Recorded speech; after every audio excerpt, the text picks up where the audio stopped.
Hi folks, welcome back to the Horde. Boy, look at this, 2 videos one day. 48 degrees.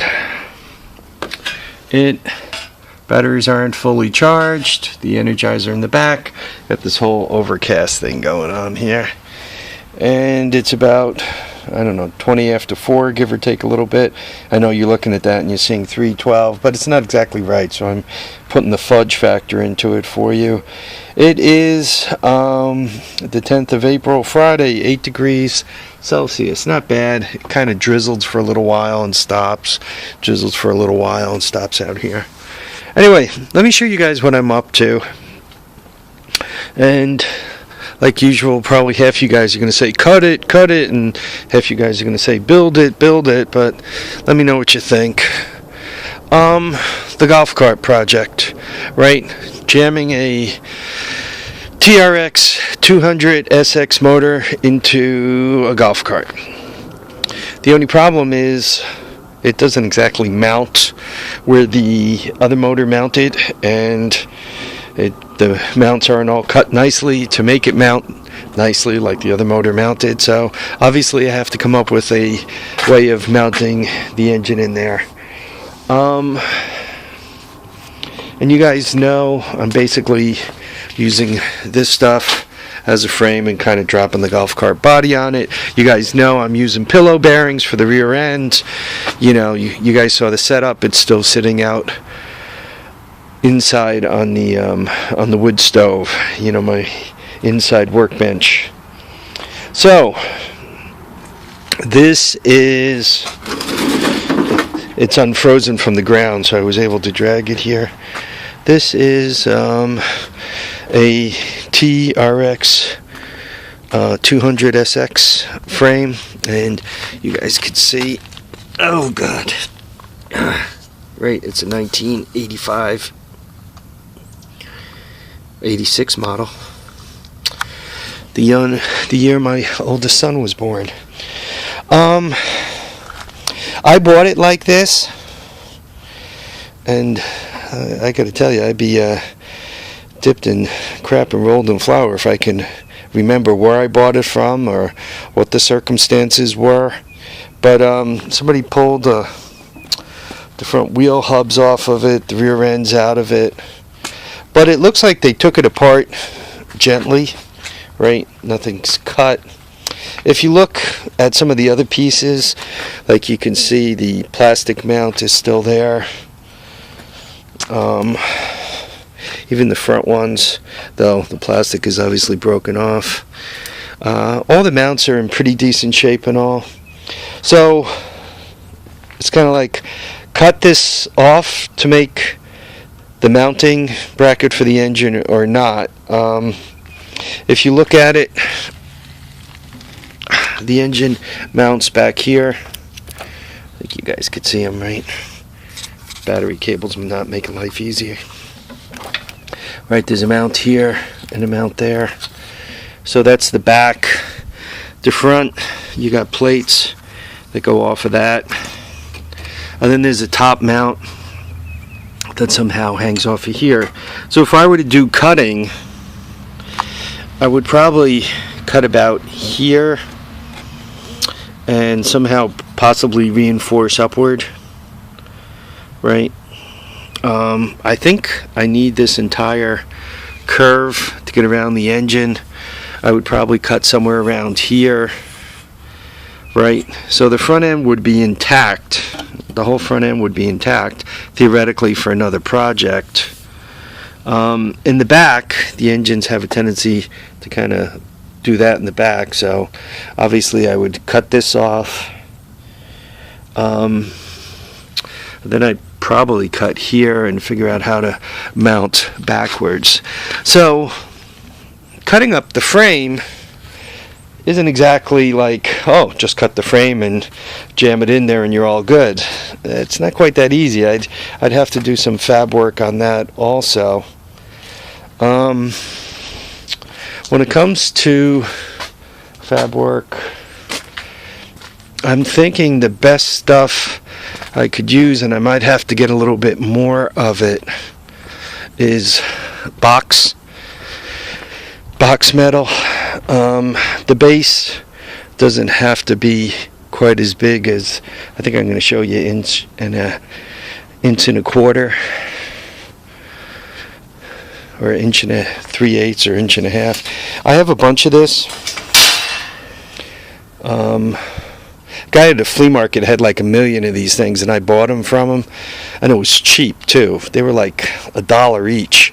But what these are used for is if you have a freezer, let's say this was a freezer, they have square holes in the bottom, and you slide those in the holes, and you roll them, and then you lift up the freezer and slide them out. And he has to get rid of these all the time, so I bought a load of them. So what I was thinking of, perhaps, you know, this is the front upright, perhaps a box made out of this, you know, because that allows me to channel in pretty good. So that's what I was loosely thinking if I build one. The other reason why I was thinking of not cutting up that frame is I have another, the rain is starting again, I have more TRX200SXs in the horde.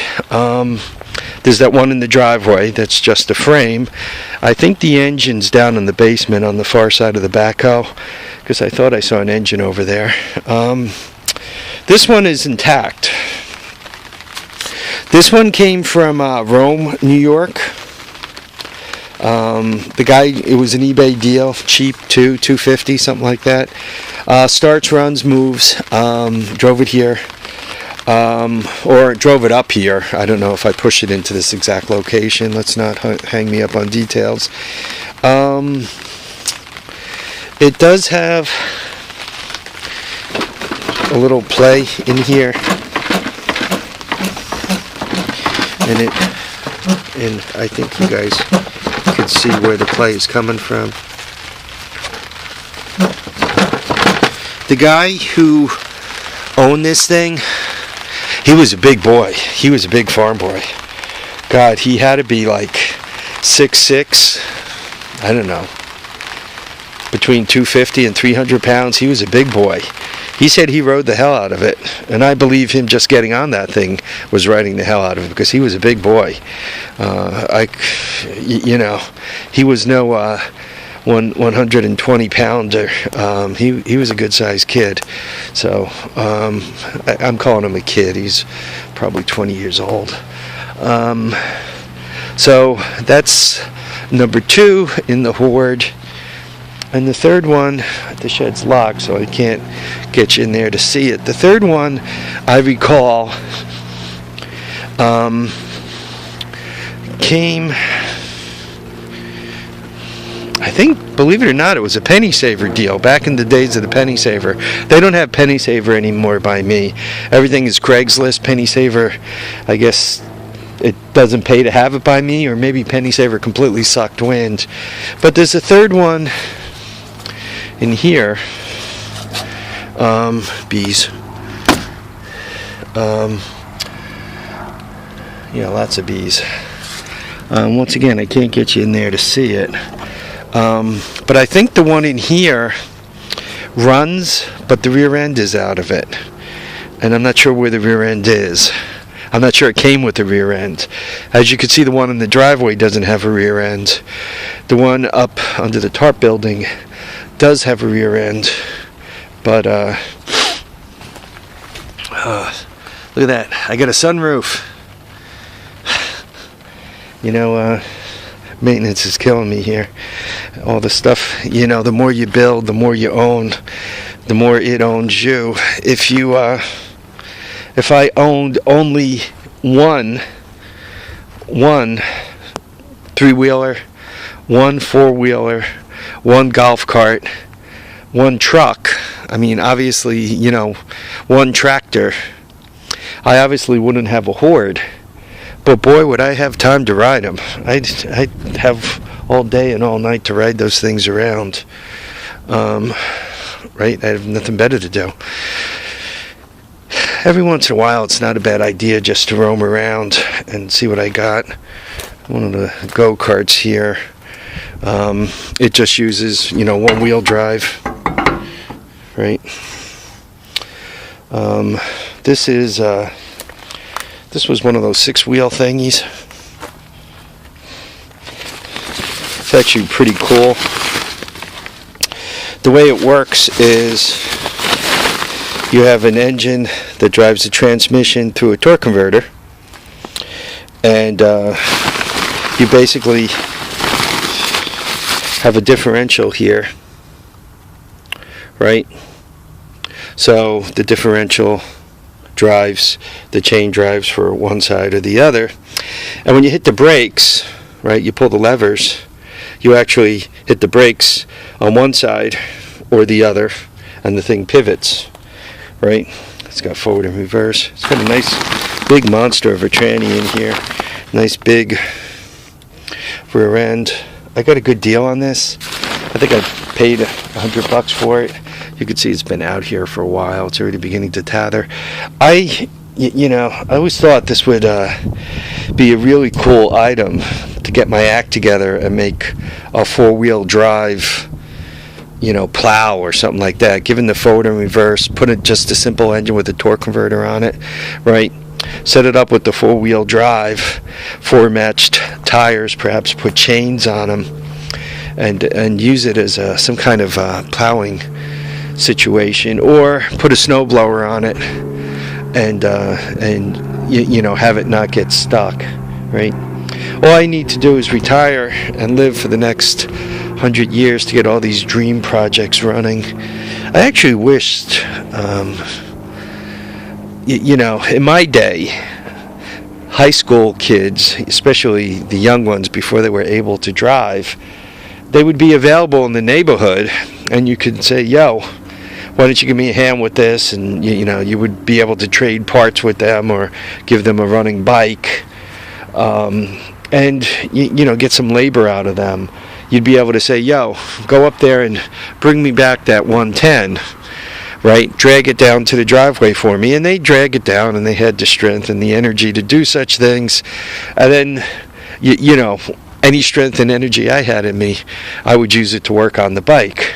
My problem is now, by the time I drag it down to the driveway, my strength and energy are gone for the day.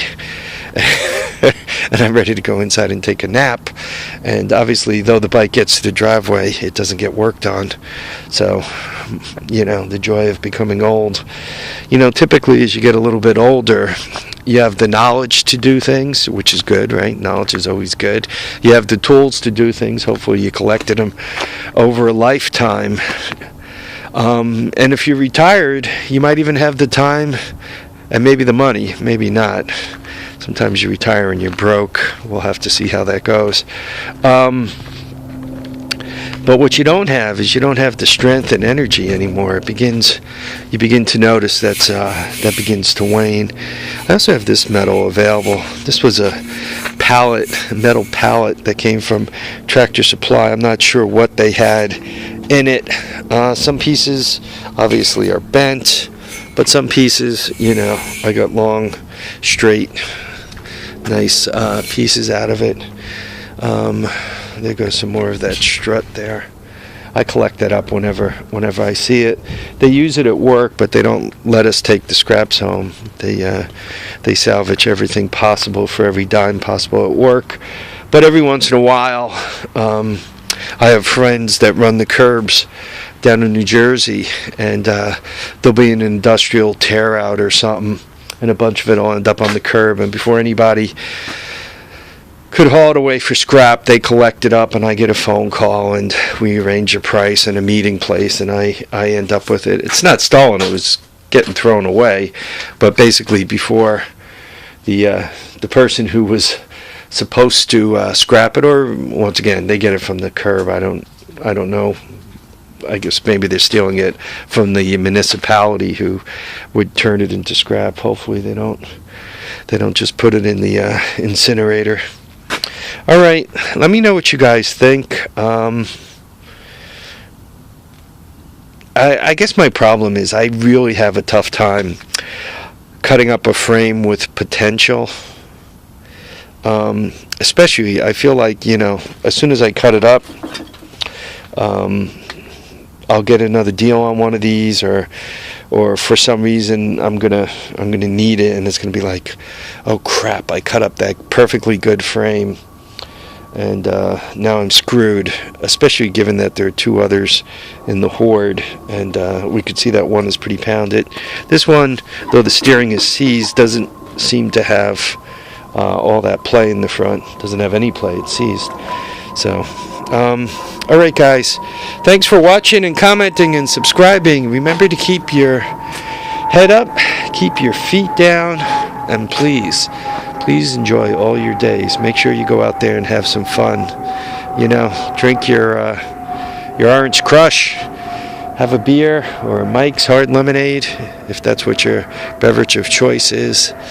If you're happy in church, please go there, have some fun. Enjoy your friends and family. Bye now, folks.